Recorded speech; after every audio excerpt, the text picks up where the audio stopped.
আৰু সদায় মাটিৰ মানুহ হৈ থাকিব বিচাৰোঁ মানে চিম্পল লিভিংটোৱে মোৰ মানে এটা আইডিঅ'লজি খুব সহজ সৰলভাৱে থাকিব বিচাৰোঁ কাৰণ মানুহ ধনী হ'ব লাগে আদৰ্শগতভাৱে আইডিঅ'লজিত ধনী হ'ব লাগে মানুহ ধনী হ'ব লাগে বন্ধুৰ জৰিয়তে যে মানুহ ধনী হ'ব লাগে শুভাকাংক্ষীৰ জৰিয়তে কিন্তু আমি ভাবোঁ সদায় ধনী হ'ব লাগে টকাৰ জৰিয়তে মোৰ চিন্তা আৰু হয়তো বেলেগৰ চিন্তাৰ মাজত কিবা পাৰ্থক্য থাকিব পাৰে মই কিন্তু শুভাকাংক্ষীৰ জৰিয়তে ধনী এইমাত্ৰ কাকতি খুৰাক মাতিছোঁ খুৰা আপুনি নাহিলে মই অনুষ্ঠানটো আদৰোৱা নহয়নে তেখেতে কৈছে কৃষ্ণদাক মাতিছোঁ আজি আমাৰ এখেত সত্যজিৎ কলিতা ডাঙৰীয়া সকলোৱে জানে তেখেত কন্যা মহাবিদ্যালয়ৰ অধ্যক্ষ মহোদয় তেখেত মোৰ নিজৰ দাদাস্বৰূপ বৰগাঁও গোটেইখিনি প্ৰতিজন মানে আত্মীয় নাম কৈ শেষ কৰিব নোৱাৰে সেইকাৰণে আজি ভাল লাগিল চিন্তালীবাসীৰ কাৰণে এটা গৌৰৱৰ দিন আৰু এইটোৰ কাৰণে মই সন্মানীয় মুখ্যমন্ত্ৰী মহোদয়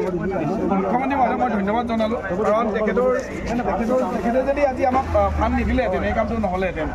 তেখেতে ইমান 100 crore টকা 80 crore টকা দিছে প্ৰথম এতিয়া আৰু 100 crore চেংচন হোৱাৰ প্ৰচেছ চলি আছে গুৱাহাটীবাসী লাইটৰ কাৰণে আপোনালোকে জানেনে এই লাইটটোৰ কাৰণে চৰকাৰে বহুত বিল দিব লাগে কিন্তু তাতকৈ ডাঙৰ কথা হৈছে যে মানুহৰ যাতে অসুবিধা নহওক চৰকাৰখনে কৰিছে মই ভাবোঁ যে এই ক্ষেত্ৰত আমি সকলোৱে মুখ্যমন্ত্ৰী মহোদয়ক এবাৰ ধন্যবাদ দিয়াটো উচিত কাৰণ তেখেতৰ নেতৃত্বতে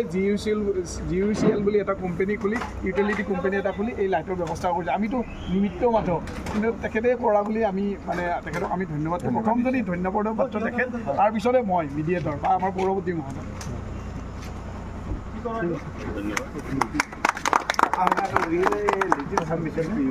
Exactly. On behalf of this vicinity, we are getting a quick problem in supply of water. We are ready to pay whatever it